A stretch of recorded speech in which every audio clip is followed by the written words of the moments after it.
Well, g'day everybody. Welcome to week 4 of online learning. Wow, hasn't time flown? And today, Monday the 11th of May, we're going to continue our adventures with algebra and specifically expanding. And expanding using the distributive law, which we showed you last Thursday. And today, as I said, we are actually going to look at a slightly different method to work out this, and that is by actually calculating the area of a rectangle.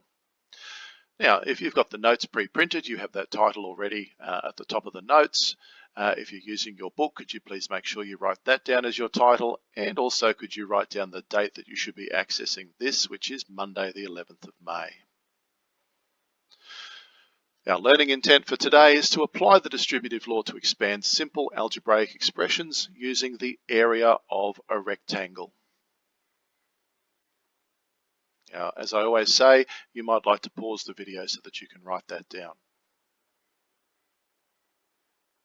The success criteria, there are 2 parts to it today, and the first one is to make sure that we can express multiplication as a sum of 2 areas of rectangles. So that's our most important thing for today. And then obviously we've got to be able to use algebraic working because we'll still be multiplying algebraic expressions just as an area of a rectangle. And by the end of this lesson, we should be able to do those sorts of things there. Let's start off as we always do with a little bit of a review. And with this first review, as per normal, we are going to review what's a base or variable, what's an index, and most importantly, the new one, what's a coefficient. Let's take a look at this term in the bottom right corner, the 5m to the power of 8.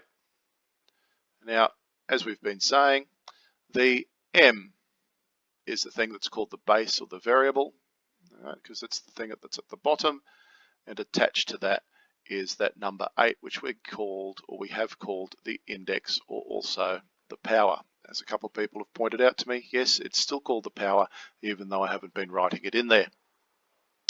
The new thing that I introduced to you last Tuesday was the number that's written in front of the variable, and that's the thing that's called the coefficient. Ew, still got those yucky things there. So the coefficient in this case is 5. Now what I'd like you to do is to pause the video as we normally do for about 30 seconds or so, and I'd like you to go through these other 3 terms, and I'd like you to see if you can identify which part is the base, which part is the index, and which part is the coefficient. Just draw some arrows like that, pause the video, and you can write the different parts of these terms. All right, so let's check, and let's check with probably the next easiest one, which is the 18w to the power of 6 up the top here. Now, the base or the variable is obviously the w that's at the bottom, the index is written up the top, and that's the 6, and the coefficient is the 18 because that's the number that's out the front. If we slide across to the left now and we look at negative 3a to the power of 6, the base of the variable is the a, the index is the 6. However, this time the coefficient is in fact negative 3. It's that whole number including the sign. All right, so remember my little rule of thumb, you always include the sign. So the coefficient is negative 3. And if we look at the last one down the bottom here, both g and h together form the base or the variables. The index, yeah, there's a 1 written there. Well, it's not written there, but it should be. And so that's the index, and then we've got the coefficient out the front, which is the 9. So just a little review of some of those terms. Here's perhaps a little bit more of an important review, and I'd like you to spend a little bit of time on these. The first couple of questions there, we are collecting like terms, and so we should be looking for terms that have the same base and the same power, hence why we are collecting like terms together. Part C and D, we're multiplying those terms together, and again, that's what we're going to be doing when we do some expanding. And as we speak of expanding, you'll notice that parts E and F down there are just a simple review of what you did last lesson. And what I'd like you to do for parts E and F is the technique that we looked at last time, which is to multiply the term outside the bracket by the two terms inside the bracket. So drawing those arrows in there and then actually writing it out. I'd like you to pause the video for about 5 or so minutes. That should be all it should take you. If you're using your book, please write the questions down first. And if you've got the notes, the questions should be printed there for you. But I'd like you to pause the video and I'd like you to try these yourself. Okay, let's check some answers. So the first one, we're collecting some like terms, and I can identify that I've got a like term there and I've got a like term here. Almost forgot my golden rule. Make sure you also circle the sign, because that tells you what to do when you collect them together. And it tells you now you've got 5y, take away 3y's, and so you're left with 2y's. That plus 8, even though we haven't been able to collect it, also forms part of the expression. And so 2y plus 8 is your answer. Give yourself a tick if you've got it right. If you've got it wrong, please fix it up. Now, part B is a little bit tricky, and we threw it in here as a little bit of a challenge. There are actually only 2 like terms in here, and these are they. Negative 2x plus 4x. If we've got negative 2 plus 4x, we've got 2x's altogether, so positive 2x's. Now, these other 2 terms in here we can't collect together with anything, so we actually just rewrite them down. So 6xy take away 3x squared. Okay, even though they're not like terms and there's no other like terms, we still need to write them down because they're still part of the expression, and that's the final answer for that one. Let's take a look at parts B and part C and D. Part C says 3 times 4n. Well, 3 times 4 is 12, so it follows that 3 times 4n is 12n. Negative 6m multiplied by 4m. Well, first of all, negative 6 times 4 is negative 24, because remember, when you multiply a negative by a positive, you get a negative answer. And then we've got m times m, which we should know by now is going to be written as m squared, so negative 24m squared. Let's take a look at the 2 expands down the bottom. So remember, what I said is we multiply the number that's on the outside by the 2 numbers inside the bracket. So as I showed you on Monday, as I showed you last Thursday, we're going to go 2 times a and 2 times 6, and for consistency's sake, I'm going to put a plus in between those. 2 times a is 2a, 2 times 6 is 12. That's our final answer. I can't collect them together. They're not like terms, and so hopefully you got something that looks like that. If you didn't, please quickly fix it up. Now the last one, negative 4 times e and negative 4 times 5. So grab the number that's on the outside and multiply by the first number inside the brackets, plus negative 4 multiplied by the second number inside the brackets, and then we just do the multiplication. Negative 4 times e is negative 4e, plus negative 4 times negative 5 is negative 20. If you got that, well done. You got that one correct. If, as I told you on Thursday, you can identify that when you take away a negative, it's just the same as subtract. So if you got that one, then 2 ticks for you. Now please just double check and make sure that you've got the right thing written down in your book or on your notes. Please pause the video and just make sure that you have all of these correct.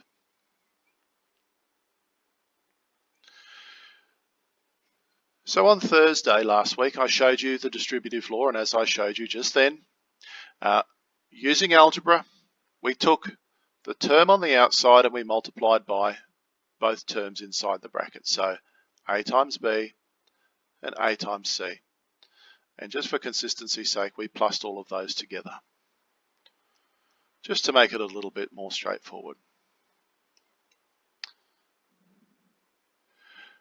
So as I said, we multiplied everything inside the brackets by what's directly outside the brackets. Today, we are going to use the area of 2 rectangles to work that out. And make sure you know the area of a rectangle is length multiplied by width. Length multiplied by width. Boys and girls, could you please just take the time to write down the notes that you see on the screen, pause the video, and I'll see you on the next slide when you've done that. Okay, so what does it look like when we're going to multiply or do some expanding by finding the area of a rectangle? So remember, the area of a rectangle equals length times width. So if we look over here, we've got a couple of little rectangles. This first little rectangle here, that's the length, that's the width, and for the second one, that's the length, that's the width. You'll happen to notice that the width is the same.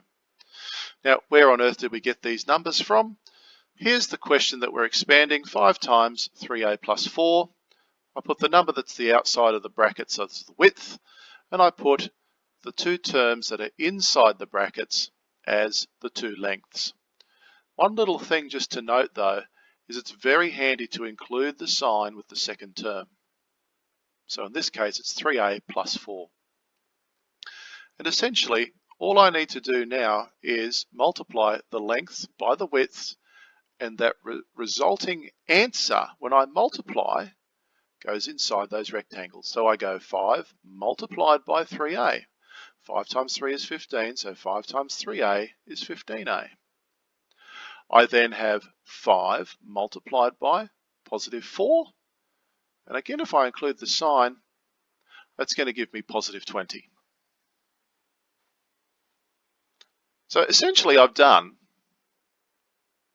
this thing that we looked at last week, but now is the area of a rectangle.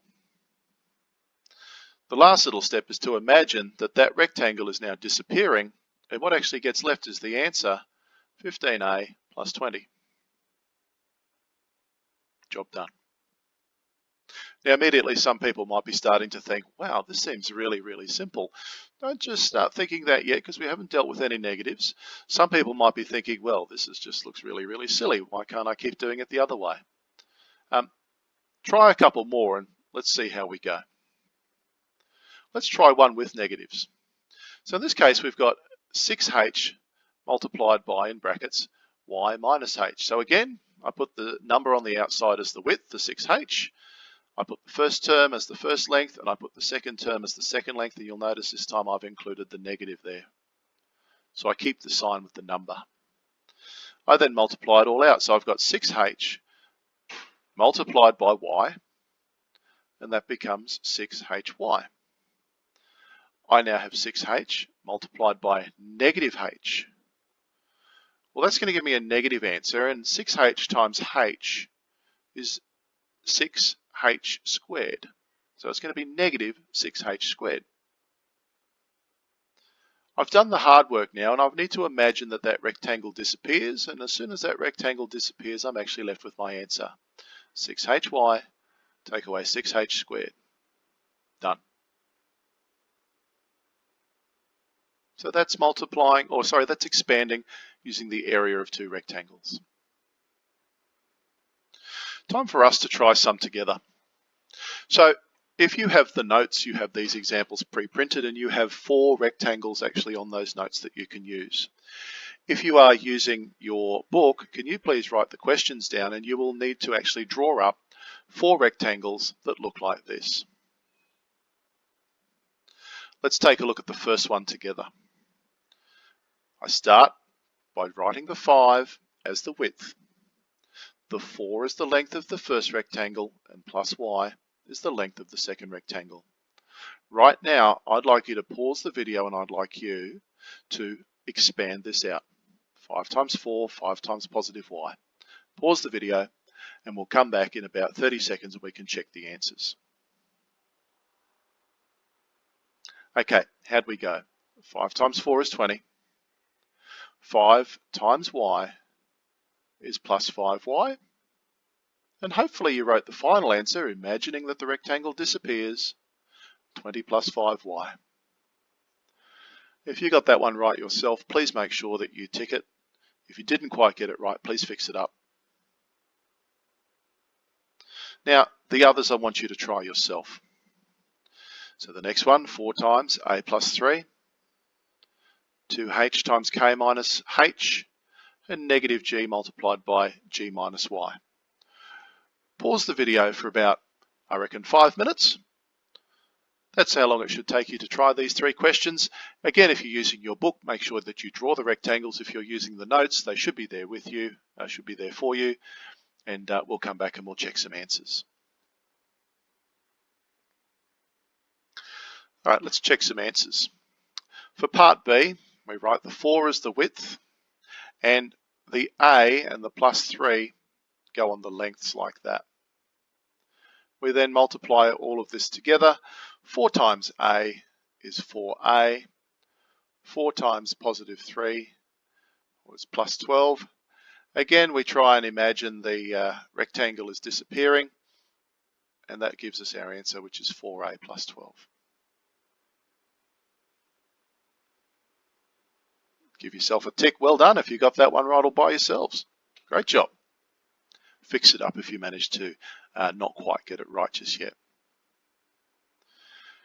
Now these last 2 are a little bit more tricky, except the 2H goes on the width, the K goes on the length of the first rectangle, and remember we keep the sign with the number, so the length of the second rectangle becomes -H. And I multiply it all out. 2H times K becomes just 2HK. 2H times -H becomes -2H squared, because we've got the H times H. Now again, if you imagine that the rectangle disappears, I'm left with my answer, which is 2HK, take away 2H squared.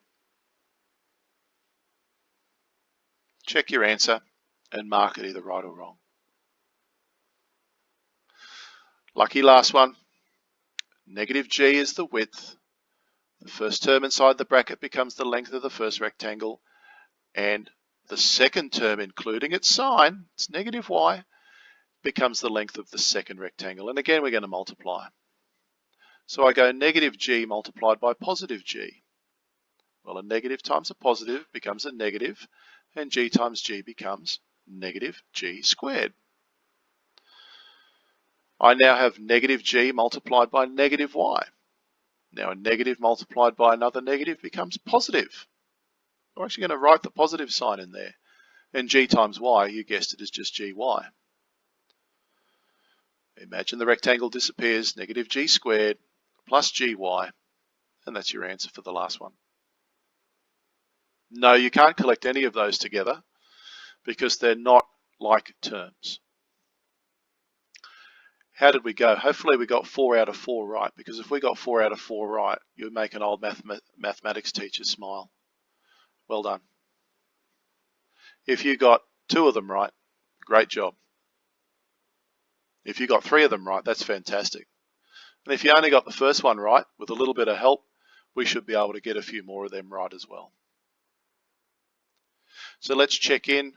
Can we express multiplication as the sum of 2 areas? Yes, we can.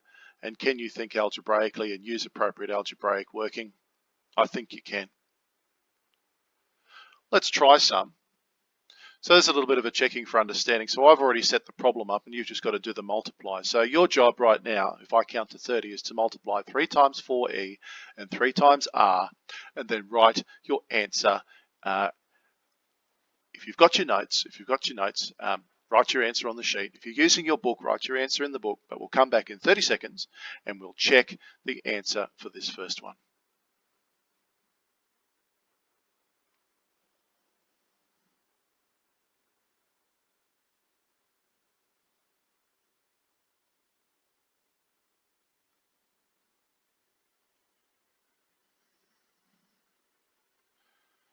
Three times 4 is 12, so 3 times 4e is 12e. 3 times r is 3r. Let's assume that that's positive, and so that'll be positive. Can you see an answer with a 12e plus a 3r? Hopefully you found that the answer was D. Another one, 2 times 5s, and let's again make that plus 3. Give you 30 seconds to work that one out.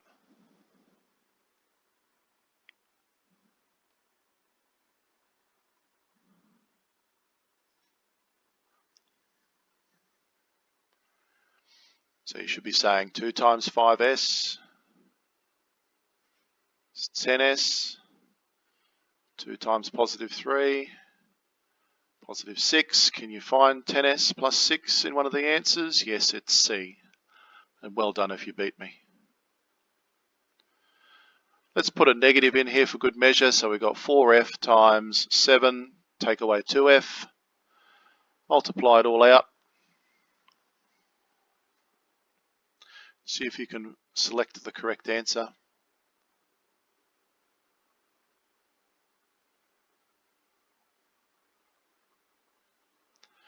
4f times 7 is 4f times 7 is 28f. 4f times negative 2 will be negative 8. And f times f gives you f squared. Can you see a 28 take away 8f squared? I can. There it is right there.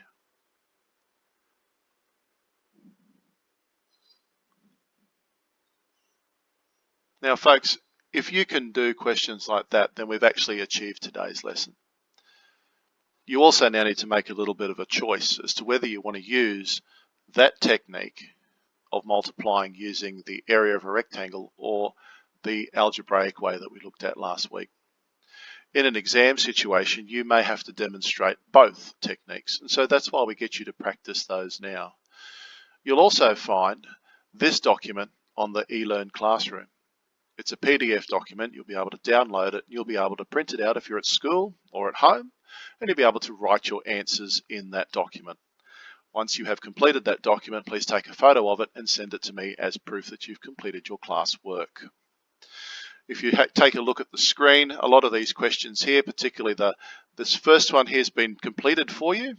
And then in the top row, they actually fill in most of the details. So they've actually done a little bit of the expanding for you.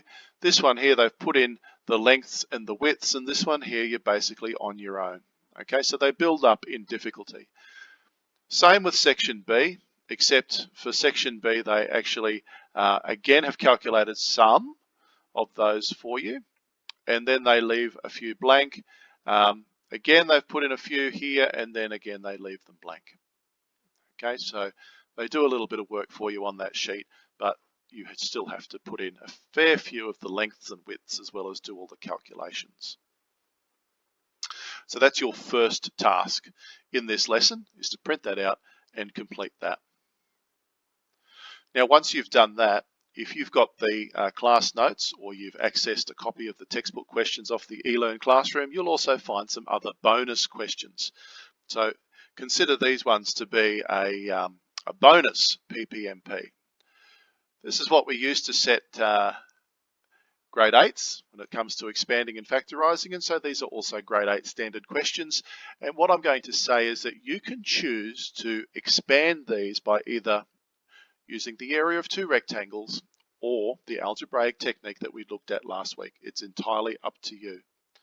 But either way, again, once you've completed them either in your book or on a sheet, make sure you get a photo of your completed work and send it to me via email or in that Dropbox in the eLearn Classroom. So there's question 1, question 2, and there's actually a third question there where again, you'll need to collect some like terms.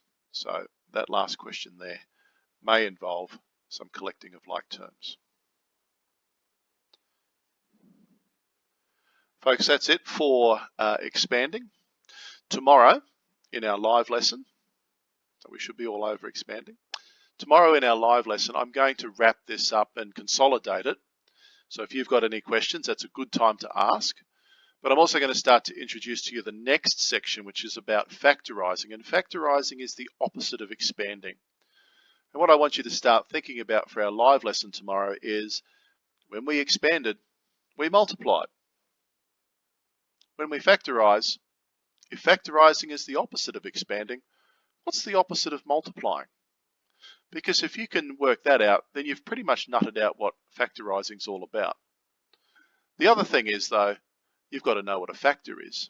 And so in our live lesson tomorrow, we'll also revise what a factor is and how you can actually find something which is called the highest common factor. So have a think about those. Make sure that you get that sheet done first.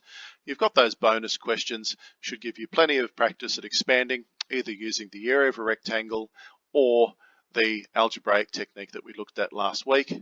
Make a choice, stick to it, As I did say though, you may have to demonstrate both methods in an exam situation, so make sure you know how to do both methods, just don't discount one of them. And work hard on those, and I will see you and hear from you with your work completed, and then tomorrow morning, bright and early for our live lesson, where we'll wrap all that up and we'll introduce you to factorising. Have a great rest of your Monday, and I'll see you tomorrow. Bye.